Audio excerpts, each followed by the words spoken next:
Good morning. I'm Alex Radcliffe from BoardGameCo, and if I sound tired, it's because I am. I feel like I should cut this, but I'm not going to. Good morning, everyone. It's Alex from BoardGameCo. Okay, I'm less tired now. I just had that shot of caffeine, and it definitely does help in some degree. And today we are talking about the In Too Deep reboot campaign from Burnt Island Games. And we have a lot to talk about, although there may or may not be an update video on this later as the campaign progresses, because things will definitely be changing throughout this campaign. But I will say, in case there's not an update video, because I don't know if this will or won't, but pay attention to the weekly roundups that I do every Monday morning with the cover, Kickstarters, and whatnot, because there definitely will be more information on those as this campaign progresses, as they have unlocks, as they have whatever, because there's going to be stuff, and I'm excited. I am a big fan of Burnt Island Games, if you know, which you know already if you watch my top 10 publisher videos. I tend to like their stuff. I find it well produced. So far, all their games have stayed in my collection, and In Too Deep will be no exception, and I have played that game. And the short version, I'll tell you right now, the short version, if you don't want to jump into the whole video, is I think this is worth backing, but I will go into why, because as always, there's a reasoning to, well, what I'm saying. And so let's just jump into it. To start with, let's go through what In Too Deep is, because sadly, that is one of the things that I think led to the first campaign being cancelled, that it was not so clear immediately what In Too Deep is, how does it play, and you may have already watched my review video, which if I seem less tired in that one, it's because this I'm filming actually today, this morning, and the other one I filmed, a few days ago, or whenever.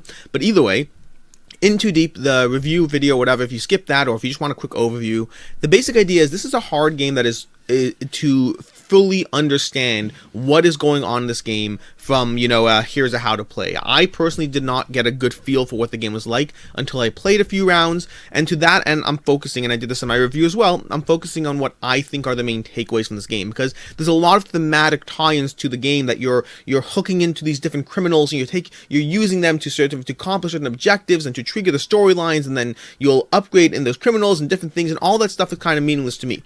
Thematically, it's great. Gameplay-wise, it did nothing for me. In Too Deep, from a gameplay stance to me, is a combination of two main factors that give it a unique feel. And there's a whole bunch of other stuff as far as game end, scoring, all these other things, but from the feel of the game, what I get out of the game, the first is there's a very strong puzzle element. There's a very strong aspect of trying to set up different configurations of things happening, where this criminal's here, that criminal's there, carrying that piece of evidence, and the sentinel's across from there. You have to set up the board state in a certain way, and then boom, you lock in that objective. And that can be very helpful and very rewarding when you do it. There's going to be an element of luck associated in the sense that, depending on how the board state plays out, it might be harder or easier to get from where you are to your current objective, but over the course of multiple goals that you trigger across the game, that luck aspect should hopefully balance out. So there's a very strong puzzle element, as well as the fact that there's a lot of things you can do to make it easier, because you only have 2 actions per turn, which often isn't enough to set up that board state. But there's ways to get extra actions, there's ways to get bonus movements, there's ways to take advantage of either abilities on the board themselves or abilities on the characters themselves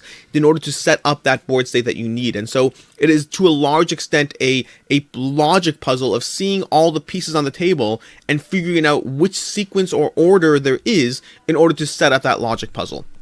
The second aspect of the game that feels very unique, again, lots of other things going on, I'm just focusing on the things that to me made this game different, that made this game special. And the second aspect of the game that felt very unique to me is this whole aspect of taking too much corruption, of going in too deep, of basically, whenever you accomplish certain objectives, you're going to be taking certain rewards or certain choices of, do you want more evidence tokens, do you want more of these cards, which will give you very strong benefits in the game, but come along with a certain degree of corruption. And you have to manage this corruption aspect, because if you take too much corruption, you'll end up getting a giant scoring penalty to your score, and you have to balance that. You have to balance that degree of trying to ensure that you get these cards, which can be very beneficial, but if you take too many of them, you'll get dinged at the end of the game with a pretty strong penalty. So how do you balance that? Do you pay attention to the other players and try to make sure you have less than them? You don't exactly know what they have, you know the number of cards they have, but they cost be faking you out by taking lower scoring cards. There's a lot of gameplay deducing going on. Or do you just say, screw it, I'm going to go as far as I possibly can, and I'll take that penalty, but hopefully it'll balance out because of the sheer strength of the various cards I have. There's a lot going on. This is the whole morality actually involved, taking corruption, all that. There's a lot going on in terms of balancing that act, balancing that you are being efficient, getting the most points, getting whatever, but also not going in too deep, or going into deep strategically. So that's, to me, what the gameplay is. It's a combination of a puzzle, of managing a puzzle state and seeing those logical sequences to get you where you need to be, as well as managing going into deep and is it the right move for you. Thematically, both these elements very strongly tie into the theme of the game. But there's a lot more other things going on. There are things going on in terms of the evidence tokens on the board, how to manage that, how to get abilities. There are aspects you can take these tokens that will manage your corruption and give you the tolerance tokens. They'll give you the ability to have more corruption but not count as more corruption. There are a lot of other aspects going on in this game, but to me, those two things are the core. And from there, let's jump into the pledge levels, because that's a relevant factor here. So, pledge levels. To begin with, we have, well, brick and mortar retailers. We have the $50 base game, the retail game. In general, if you've watched my stuff by now, you know I do not recommend retail games. At $50 US, if you get this retail game, this will be available cheaper later. This is not, the retail options in Kickstarter are rarely worth it, unless you're just trying to do it to support the publisher, which is nice. I mean, I do like Burnt Island Games. Or if you're doing it to get it earlier, because that can be a factor. But generally, you're paying a premium for both those options, and from a stance of, managing your wallet, I do recommend waiting for retail if you are just getting a retail copy of the game, because you have to factor in shipping as well. It just tends to not be worth it.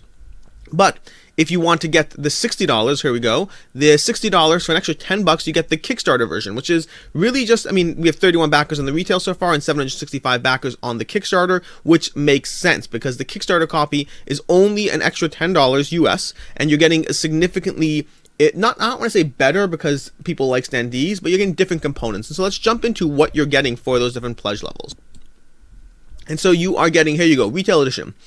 8 modular city zone boards, which these are the city zone boards that will adjust into, different configurations of the board, which I saw a comment from actually one of my viewers in the description where they're like, endless configurations. What do we say that? Endless configuration for New Dawn City is like, actually, there are 40,320 or something like that. He did the math right, by the way. It's like, it's 8 times 7 times 6 times 5 times 4 times 3 times 2 times 1, which is kind of pointless because I don't know why I'm doing a math exercise on this video. In any case, you got the math right. There's 40,000 configurations for New Dawn City. That's ignoring all the other elements of how things play out, but those are more, those aren't static. Those shift around the board anyway, so they're different.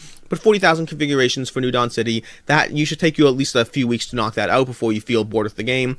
There's 35 story crime cards. These are the various, there's 2 types of cards in the game that you're going to be managing these puzzles. One is the main story cards, and then 2 is the side crimes. Side crimes tend to be a bit easier, and they tend to be things that just make you feel like you're doing stuff throughout the game.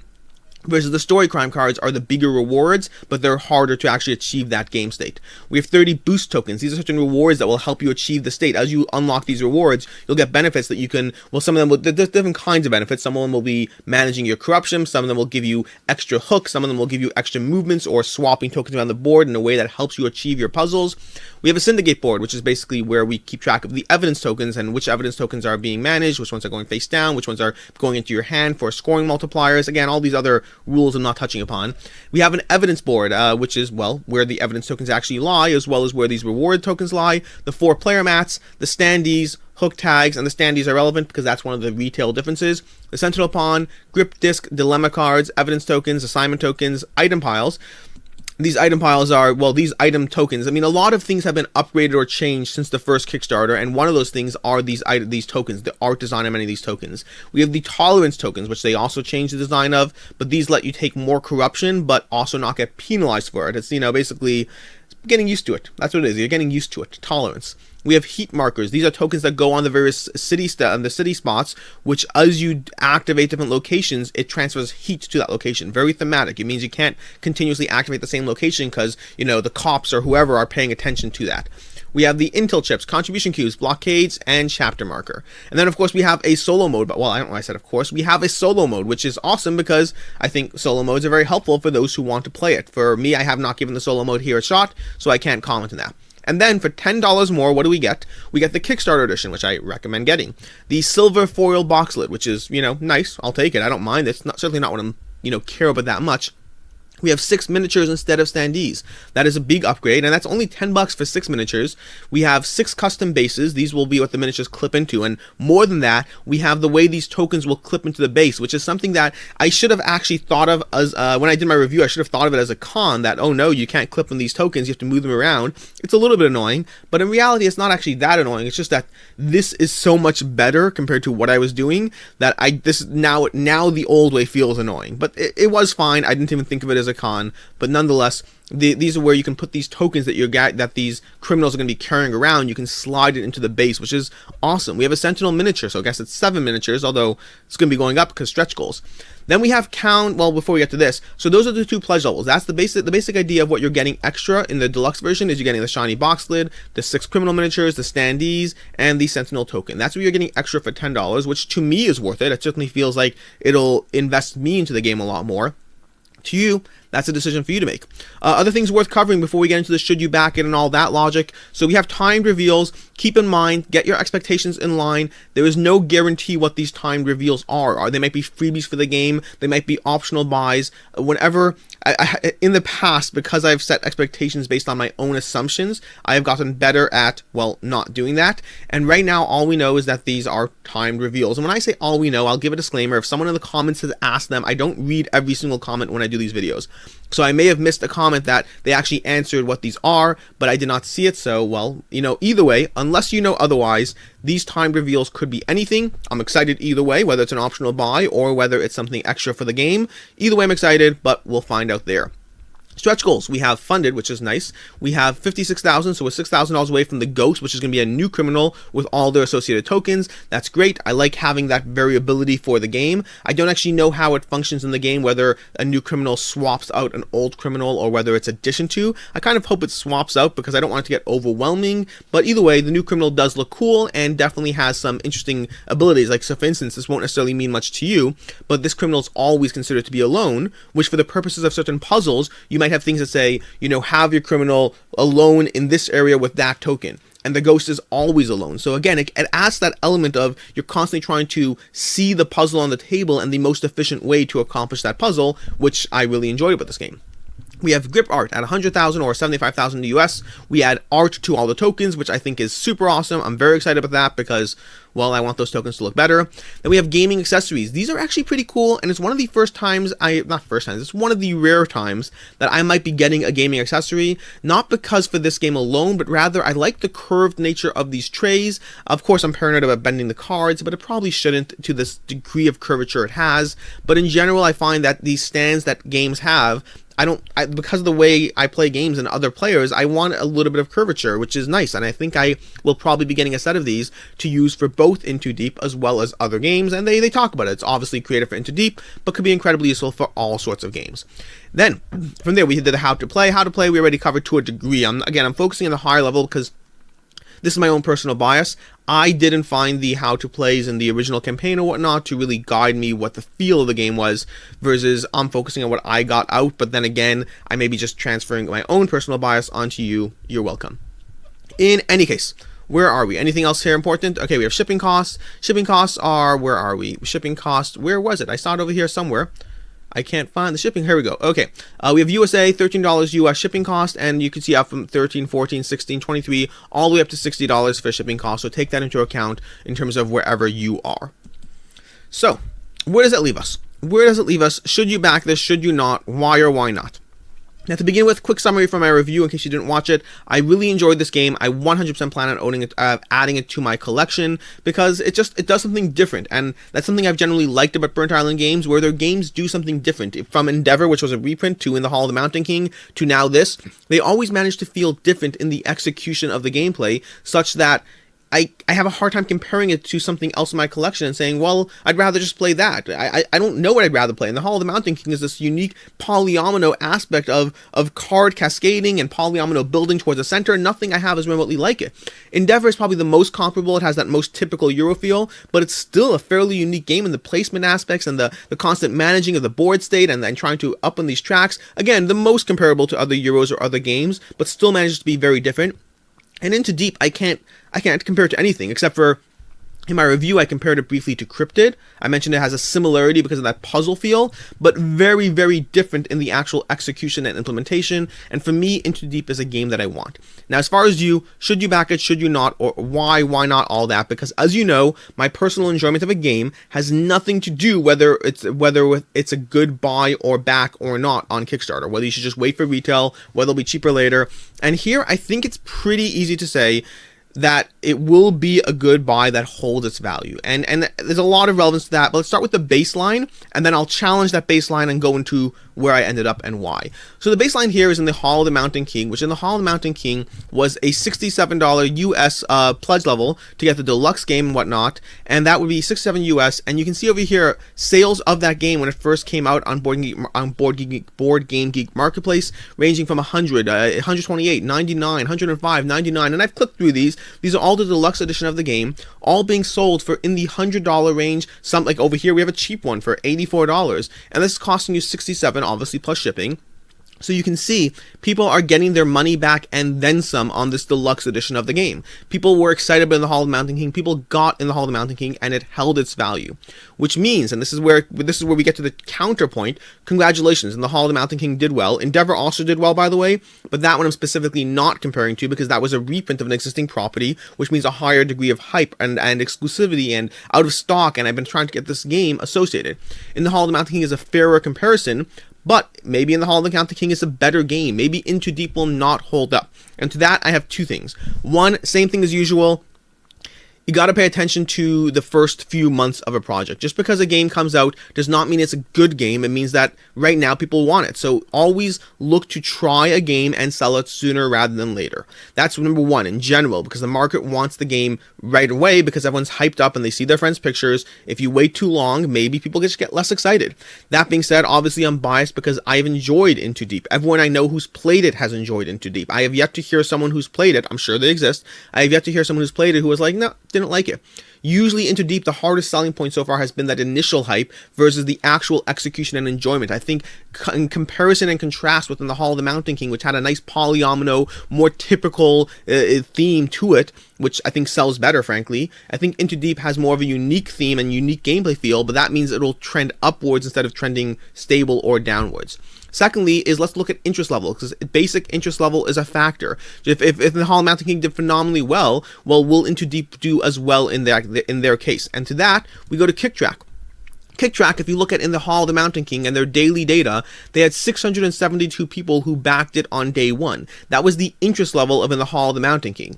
Now, Into Deep, this is a little bit of a tougher one because it's a reprint. Day one daily data over here, we have 754 backers contrasted with the 672. So a higher number of backers, but to temper that, if you look at the day one campaign, the initial campaign had 583. So the truth is somewhere in between, because a reboot does attract more interest and attention because people have, well, they backed the first one and they're waiting for it to come back. So it's not a fully fair comparison. So the truth is somewhere between that 583 and the 754, which brings us exactly to, where was it? The 672 of in the Hall of the Mountain King. So it seems that the interest level is somewhat in alignment within the Hall of the Mountain King. It's hard to say exactly because that first day versus second day, but somewhere in that level of the same general interest level. And that brings us to the whole, if the interest level is the same, and then we haven't even seen all the stuff on this campaign. We haven't seen what the daily reveals are. We haven't seen what the more stretch goals are. There's going to be a lot more stuff that is added, because I highly doubt there's only going to be 7 criminals. I think there's going to be more. There may be more boards on the board states or whatever it is that will drastically change up, in case 40,300 and whatever was not enough for you. Maybe you'll have more. But overall, I do believe, I don't know if this will see the same ending goal of in the Hall of the Mountain King. I don't know. In the Hall of the Mountain King ended up at, let's see, we ended up at 379,000 or Canadian, which I have a hard time believing that this will hit that high. Again, it is a harder sell. Cyberpunk and a gameplay that is not as immediately obvious is a harder sell. And the Hall of the Mountain King had a polyomino tree, had a polyomino game, which is an easy to understand concept. And then it had cascading card trees, which is easy to see in 2 seconds how that plays out. The two of those combined really are much easier to grasp, and that means the campaign will do better. It doesn't mean that the lifetime of the game will do better. It just means that the campaign, those 20 days, those 30 days of trying to convince people to spend money on your game, it's easier if you can show them what the game is. That being said, If you are on the fence with In Too Deep, I believe they are still running. I don't know if they're still running for sure, but I believe they're still running TTS games. You can look into that. For myself, I mean, yeah, I can tell you I really enjoyed it, and everyone I know has really enjoyed this game. And given all the stuff I just told you, I do believe that this one is a safe back. I do believe that this one will hold its value, shown between the deluxeified games that Burnt Island Games regularly produces. I think this will be no exception, and I think the market will, over time, validate that this game is worth that $50, $60 plus shipping to get this game. Until next time, I'm Alex Radcliffe from BoardGameCo, and I hope you have a good one.